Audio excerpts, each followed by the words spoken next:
I want you guys to take a look at this. It's a yearbook quote from a gay feminist teen out in California.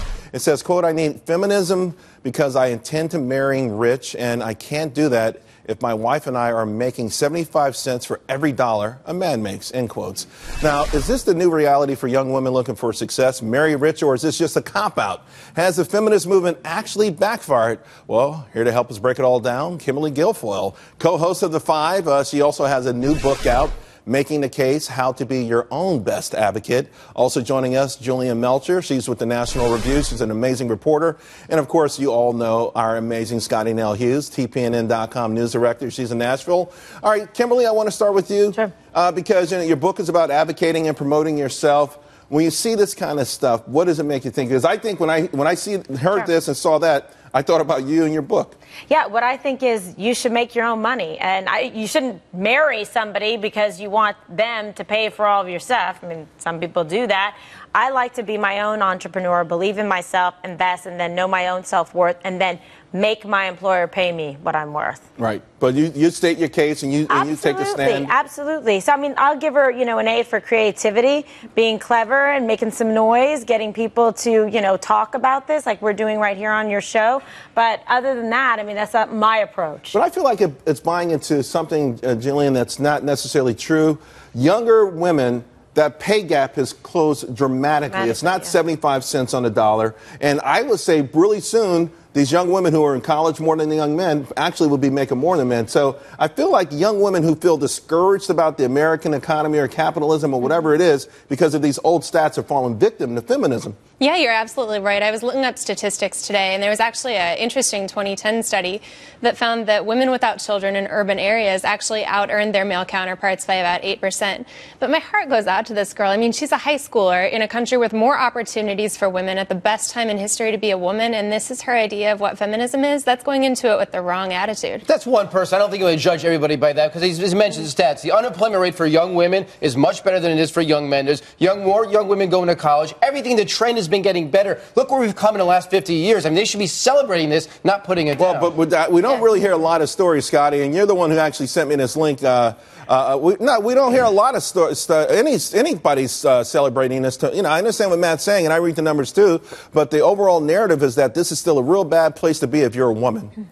Which it shows that there's a real twisted sense of feminism right now. Instead of celebrating the great things about being a woman, this girl right here focused on the negative. And that's what we hear so many times when it comes to the modern feminist movement is negativity. So no wonder why it's really not making strides. If we actually sit there and celebrate the great things that make women different from men and the advantages we have as women, I promise you we go a lot farther than what a tweet like this or a comment like this would be made from a high schooler. What do you make of it, Steve?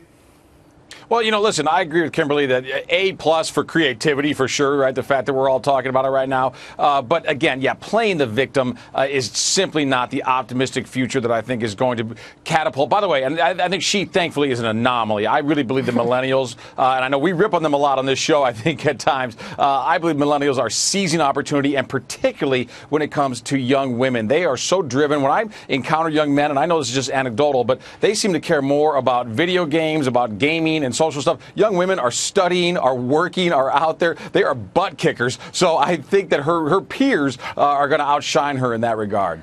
But you know what? But we're sitting here talking about creativity. Here's the thing, and sorry, Hillary, but we're talking about this is creative. This is kind of like the reality show. What this is going to start and what this is people just trying to outshock each other. And that's one thing that the millennials are known for, is trying to outshock each other. And that's what this statement is. So next year, we're going to have someone say even more outlandish.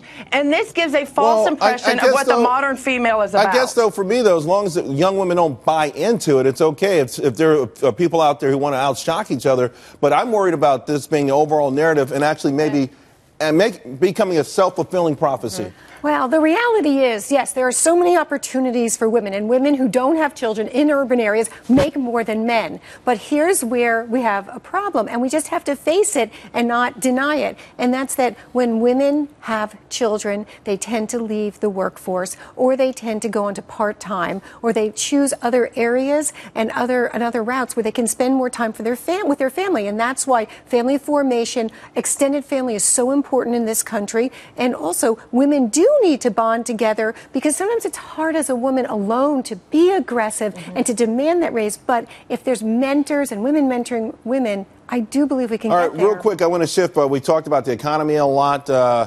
Entrepreneurship, by the way, is starting to come back. It was up big last year. Over 500,000 new businesses are started every single month. This is according to the Kauffman Foundation. And here's the thing, though. It was powered by immigrants and Latinos. What do you make of that? You're talking to a Boricua here, That's what I'm so I talking like about. that. I think it's fantastic, and I came from, California, which has a very large minority population and a lot of Latinos. So, yeah, I think it's a dynamic and thriving and developing, workforce. And I see a lot of women that I know that are Latino in high-powered positions and really making it count. So, for me, I think this is a very positive step. And another thing, just a lot that women should be celebrating as well in terms of all the advancements that we've made, and female minorities. It is great, for anyone who grabs the American dream, but what bothers me, Jillian, is that so many native-borns aren't. I think you're absolutely right. I mean, there's definitely an entrepreneurial spirit that we're seeing with people who immigrate here. Not only are they starting businesses more frequently, their labor force participation rate is much higher. And I think that belies the claim in the immigration debate that they want to come here and mooch off the system. These are hardworking people that want to come here, and if they have opportunities, they'll seize them. They believe in American dream. They're not American, but they believe in American dream. Yes. And just coming here, that's the dream. And then getting the job. I mean, I think 2 to 1, immigrants versus natives starting jobs. That should say something. All right, guys. Charles, Real quick, Scotty. Real quick, you said the nail. Look, what kind of jobs are starting, though? These are actually immigrants that are learning our language, and they're starting new businesses, but they're actually recruiting from other immigrants, replacing jobs of native workers here. You have to keep a balance here. No. That's not true. All right, real quick, Steve. It is not zero. I know you are Latin descent. Real quick, because you're running over. Listen, Give it to me. as a Hispanic man, I'm going to defend it. It is not zero sum. It is not. There's a finite number of jobs, No, and there an is a immigrant is finite. taking a job. No, there It's is not a finite number of jobs. landscaping That is simply not true. You don't know economics if you believe that. Immigrants are growing the pie, and they are absolutely the intrinsic advantage of American America. workers in many of these pies. No, they're not. No, they yes, are they not. Are. The They are disenfranchised growing the economy. American workers are being replaced. We're going to leave it right there, guys.